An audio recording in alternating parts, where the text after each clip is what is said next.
ఈరోజు ఇక్కడ హాస్పిటల్లో ఒక యంగ్స్టర్ బహుశా 20-25 ఏళ్ళు ఉంటాయేమో తన పిల్లాడికి.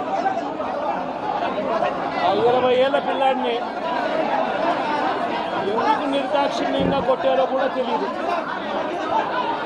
కేవలం ఎన్నికల్లో వైఎస్ఆర్ కాంగ్రెస్ పార్టీకి తరఫున తాను ఓటు వేశాడని వైఎస్ఆర్ కాంగ్రెస్ పార్టీకి సంబంధించిన కుటుంబానికి చెందిన వ్యక్తిని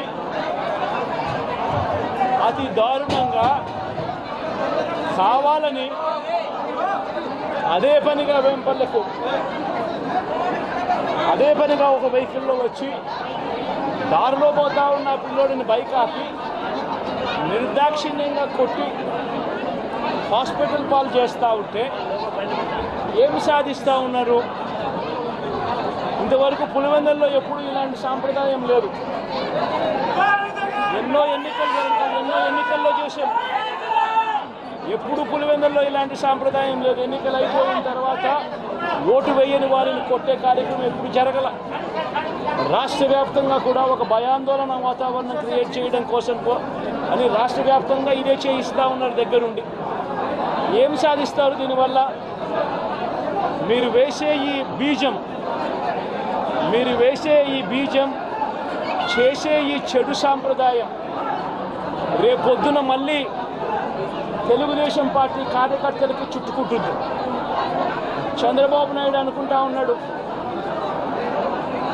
తానేదో ఈ మాదిరిగా చేసి భయాందోళన క్రియేట్ చేసి వైఎస్ఆర్ కాంగ్రెస్ పార్టీకి ఓటు వేసిన వాళ్ళని కొట్టడం వల్ల ఒక తెలియని ఆనందం తనలో ఏదో పొందాలని చెప్పి అనుకుంటా ఉన్నాడు.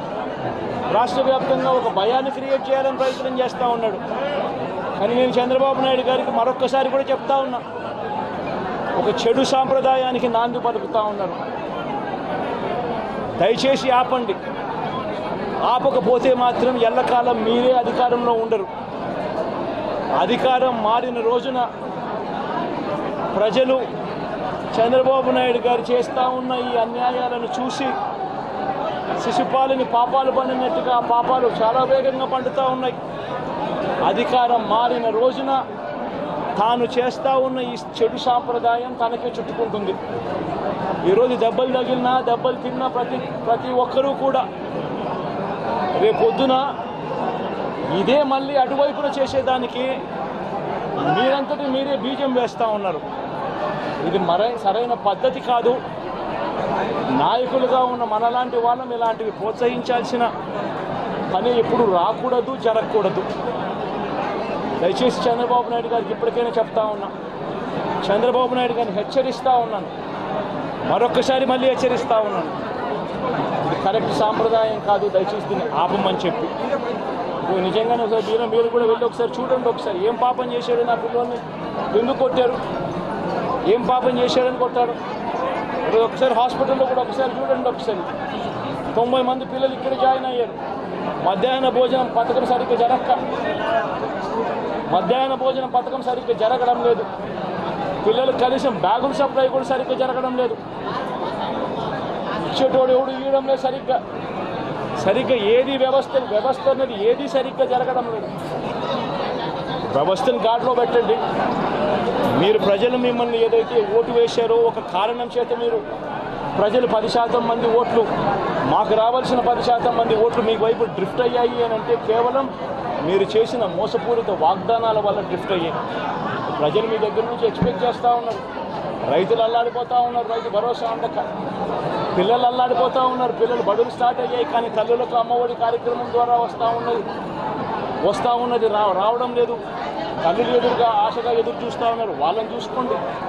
అక్క చెల్లెమ్మనికి ఇస్తామన్నారు నెల 1500 రూపాయలు, అది ఇచ్చే కార్యక్రమం చూసుకోండి. ఇంటింటికి ఉద్యోగం అన్నారు, ఉద్యోగం ఇవ్వకపోతే 3000 రూపాయలు ప్రతి ఇంటికి నిరుద్యోగ వృత్తి అన్నారు. ఆ పిల్లలందరూ ఎదురు చూస్తూ ఉన్నారు, మీరు ఎప్పుడెప్పుడు ఇస్తారు 3000 రూపాయలు నిరుద్యోగ వృత్తి అని.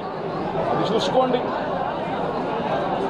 ఇటువంటి ఏవి కూడా మంచి కార్యక్రమాలు ఏవి కూడా చేయకుండా రాష్ట్ర వ్యాప్తంగా భయాందోళన మాత్రమే క్రియేట్ చేసే దుర్బుద్ధిని చేసే దుశ్చర్యను ఆపండి అని మరొకసారి హెచ్చరిస్తూ చెప్తా ఉన్నాం. శిశుపాలను పాపాలు పండినట్టుగా వేగంగా జరుగుతూ ఉన్నాయి. తన పాపాలు పండడం అన్నది కూడా తను మర్చిపోతున్న సందర్భంగా మరొకసారి చెప్తా ఉన్నాం.